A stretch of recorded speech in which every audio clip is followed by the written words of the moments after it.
दोस्तों, आज हम लोग इतिहास 10th क्लास के इतिहास यानी मैट्रिकुलेशन इतिहास इकाई 8 प्रेस संस्कृति और राष्ट्रवाद के सभी लघु उत्तरीय और दीर्घ उत्तरीय प्रश्न के बारे में देखेंगे। और चलिए हम लोग स्टार्ट करते हैं पहला क्वेश्चन के साथ। इसमें पहला क्वेश्चन हमारा दिया हुआ है वस्तुनिष्ठ प्रश्न।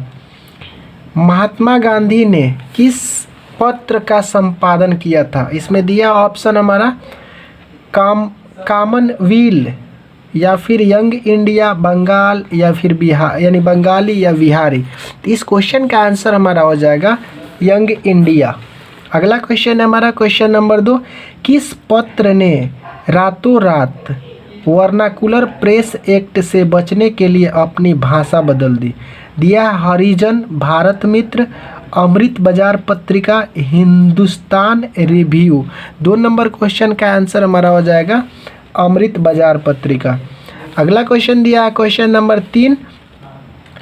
13वीं सदी में किसने ब्लॉक प्रिंटिंग के नमूने यूरोप में पहुंचाए? मार्को पोलो, निकितिन या फिर इत्सिंग या फिर मेगास्थनीज।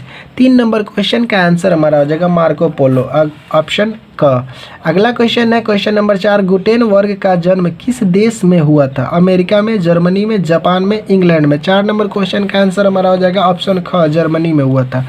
अगला क्वेश्चन है गुटेनबर्ग ने सर्वप्रथम किस पुस्तक की छपाई की थी? कुरान की, गीता की, हदीस की या बाइबिल की? तो 5 नंबर क्वेश्चन का आंसर हमारा हो जाएगा घ, ऑप्शन बाइबिल की छपाई की थी। अगला क्वेश्चन है हमारा क्वेश्चन नंबर 6। इंग्लैंड में मुद्रण कला को पहुंचाने वाला कौन था? हैमिल्टन था या कैक्सटन था, फिर एडमसन था या स्मिथ था? तो 6 नंबर क्वेश्चन का आंसर हमारा हो जाएगा कैक्सटन था, कैक्सटन, ऑप्शन नंबर ख हो जाएगा 6 नंबर का आंसर। अगला क्वेश्चन है हमारा क्वेश्चन नंबर 7। किसने कहा मुद्रण ईश्वर की देन है, महानतम देन है, सबसे बड़ा तोहफा है? महात्मा गांधी या मार्टिन लूथर किंग? तो इस क्वेश्चन का आंसर हमारा हो जाएगा मार्टिन लूथर किंग। और 2 ऑप्शन एक्स्ट्रा इधर भी है, इसको भी आप लोग देख लीजिए। एक है मोहम्मद पैगंबर या फिर ईसा मसीह। तो ये दोनों ऑप्शन गलत है। अगला सवाल है हमारा सवाल नंबर 8। रूसो कहाँ का दार्शनिक था? फ्रांस का था, रूस का था, अमेरिका का था या इंग्लैंड का था? तो 8 नंबर क्वेश्चन का आंसर हमारा हो जाएगा वो फ्रांस का था, ऑप्शन क हमारा आंसर हो जाएगा। 9 नंबर क्वेश्चन है विश्व में सर्वप्रथम मुद्रण की शुरुआत कहाँ हुई थी? भारत में, जापान में, चीन में या फिर अमेरिका में? तो 9 नंबर क्वेश्चन का आंसर हमारा हो जाएगा चीन में, यानी मुद्रण की शुरुआत सबसे पहले चाइना में हुआ था। और अगला क्वेश्चन है हमारा लघु उत्तरीय का लास्ट क्वेश्चन। किस देश की सिविल सेवा परीक्षा ने मुद्रित पुस्तक यानी सामग्री की मांग बढ़ाई? तो ऑप्शन दिया है मिस्र है, भारत है, चीन है, जापान है। तो इस क्वेश्चन का आंसर हमारा हो जाएगा चाइना, चीन। चलिए अगला है रिक्त स्थानों की पूर्ति करें। तो इसमें हमारा क्वेश्चन दिया है पहला 1904 और 5 के रूस जापान के युद्ध में डैश डैश की पराजय हुई थी। तो इसमें रूस का पराजय हुआ था, रूस लिख लेंगे, रूस का पराजय हो गया था। अगला क्वेश्चन है फिरोज शाह मेहता ने क्या डैश डैश का संपादक किया? यानी बॉम्बे कॉनिकल हो जाएगा यहाँ पे, बॉम्बे कॉनिकल।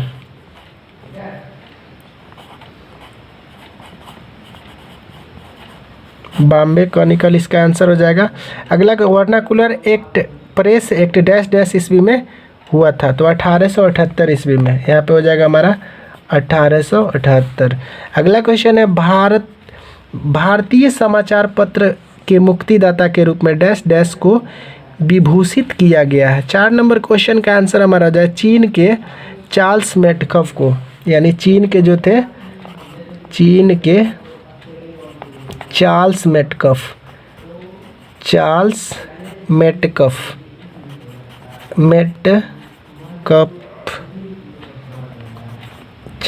मेटकफ को भारतीय समाचार पत्रों का मुक्तिदाता कहा जाता है। अगला क्वेश्चन है हमारा, अल हिलाल का संपादक कौन थे? तो अल हिलाल के संपादक मौलाना APJ अब्दुल कलाम।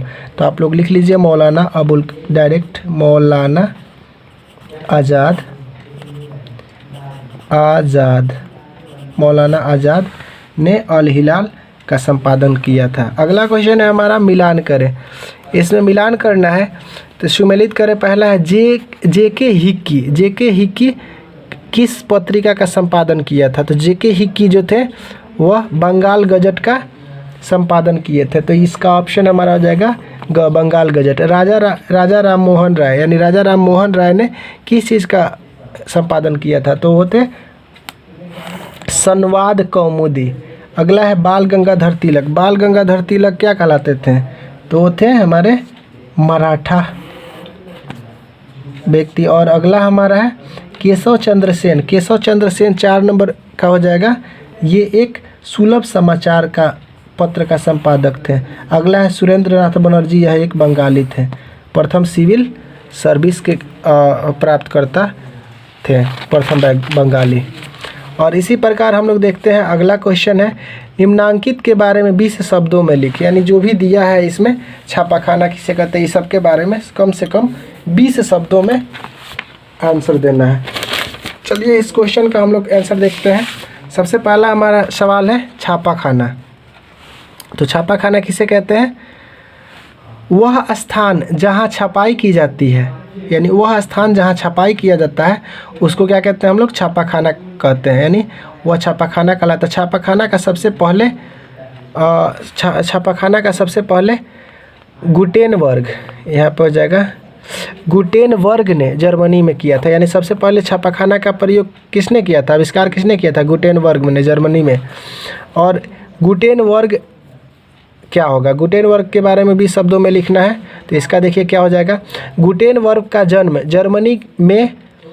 जर्मनी के मेंज नगर में हुआ था। यानी गुटेनबर्ग का जन्म जो हुआ था मेंज नगर में, जर्मनी में हुआ था। इन्होंने आधुनिक छापाखाना को तैयार किया था, यानी आविष्कार किया था। आधुनिक छापाखाना को किया था। आधुनिक छापाखाना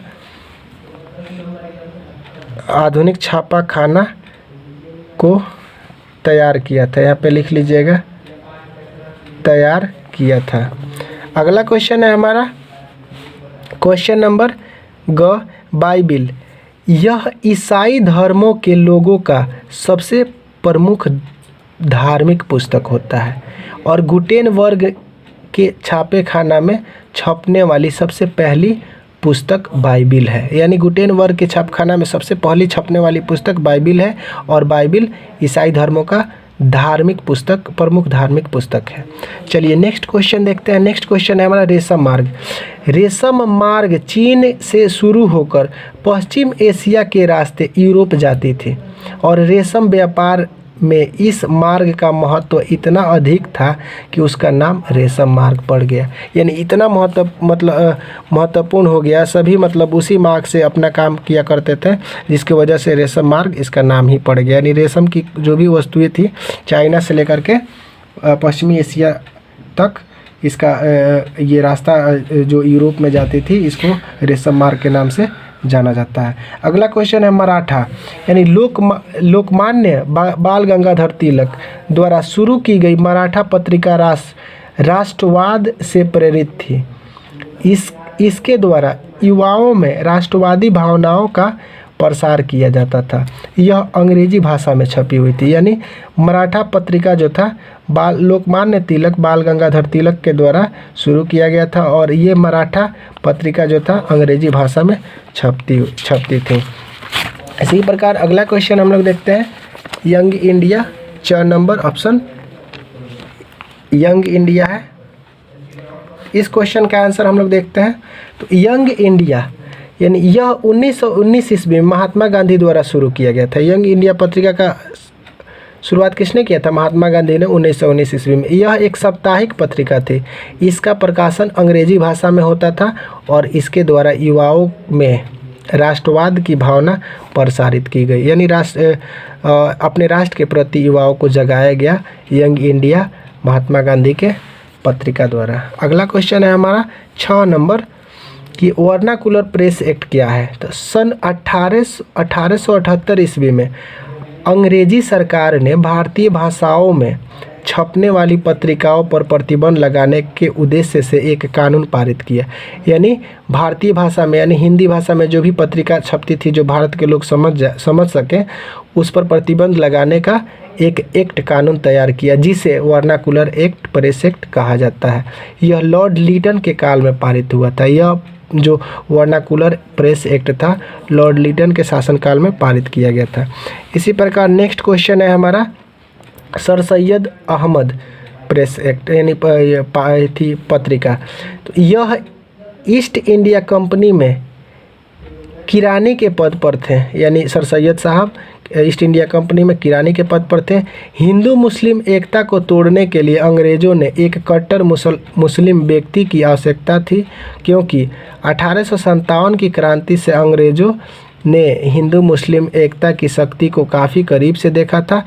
इसीलिए उन्होंने सर सैयद अहमद खान जी को अपना किरानी के पद पर नियुक्त किया था, जिससे ये एक मतलब कट्टर मुस्लिम व्यक्ति थे, जिससे वह हिंदू लोगों की बुराई करे ताकि उन लोगों में मतभेद हो जाए और फूट पड़ जाए। इसी वजह से उन्होंने सर सैयद अहमद को किरानी के ईस्ट इंडिया कंपनी में किरानी का पद पर नियुक्त किया था। और आप लोग से एक क्वेश्चन है आप लोग के लिए, ईस्ट इंडिया कंपनी की स्थापना कब हुई थी भारत में, उसको कमेंट सेक्शन में लिख दीजिएगा। नेक्स्ट क्वेश्चन है हमारा प्रोटेस्टेंट वाद क्या है। प्रोटेस्टेंट वाद क्या है? यानी ईसाई धर्म के पोप और पादरियों में आई बुराई को समाप्त करने के लिए मार्टिन लूथर किंग के नेतृत्व में एक अभियान चलाया गया, जिसके तहत ईसाई धर्म 2 भागों में बट गया। मूल भाग को कैथोलिक और नए वाला भाग को प्रोटेस्टेंट कहा जाता है। यानी ईसाई धर्म के 2 भागों में विखंडित हो गया, 2 भागों में टूट गया। और मार्टिन लूथर किंग उस समय उसका संचालन करते थे, जिसमें पहला भाग को हम लोग कैथोलिक कहते हैं और दूसरा भाग प्रोटेस्टेंट कहलाता है। यानी जाति का यह यानी ईसाई धर्म का एक प्रकार है। अगला क्वेश्चन है हमारा क्वेश्चन नंबर मार्टिन लूथर यानी यह जर्मनी का एक समाज सुधारक थे। यानी मार्टिन लूथर किंग जो थे वह जर्मनी के समाज सुधारक व्यक्ति थे। ईसाई धर्म में आई गिरावट को दूर करने के लिए इन्होंने कई महत्वपूर्ण अभियान चलाए। यानी ईसाई धर्म से संबंधित थे और उनकी जो भी मतलब उसमें गिरावट हो रही थी यानी कमी आ रही थी, उसको पूर्ण करने के लिए इन्होंने बहुत सारे ईसाई से संबंधित अभियान चलाए। तो ये थे हमारे मार्टिन लूथर किंग साहब। और इसी क्वेश्चन के साथ आज का वीडियो हम समाप्त करते हैं और आप लोग से रिक्वेस्ट करते हैं कि मेरे वीडियो को अपने दोस्तों के पास शेयर करें। अगर आप लोग इस चैनल पे नए हैं तो मेरे चैनल को सब्सक्राइब करें ताकि आप लोग को भी बेनिफिट हो सके। और आप लोग से रिक्वेस्ट है कि अपने दोस्तों के पास ज़्यादा से ज़्यादा इस वीडियो को शेयर करें। Thank you for the watching. मिलते हैं नेक्स्ट वीडियो में।